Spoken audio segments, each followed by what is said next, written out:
पूरा देश जानता है सिर्फ राजनीति की वजह से हमें जेल में डाला गया है, हमारा कोई गलती नहीं है। और ये जरूर जरूर हम फाइटर है, हम लड़ेंगे, हम अपने आप को बिल्कुल बेगुनाह साबित करेंगे। Thank you so much. जय तेलंगाना।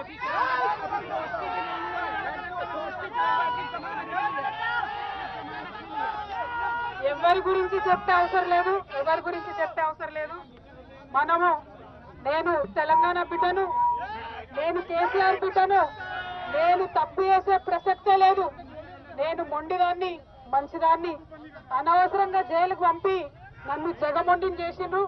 ఇంకా ప్రజాక్షేత్రంలో గట్టిగా పనిచేస్తాం, కమిట్మెంట్ తో పనిచేస్తాం, అందరితో కూడా నిలబడి ఉంటామని తెలియజేస్తున్నాం। We were always tough, we are fighters, we will fight it out legally, we will fight it out politically, we were always tough. By sending us to jail illegally, they only made BRS and KCR's team unbreakable. Thank you. Jai Telangana, Jai Hind.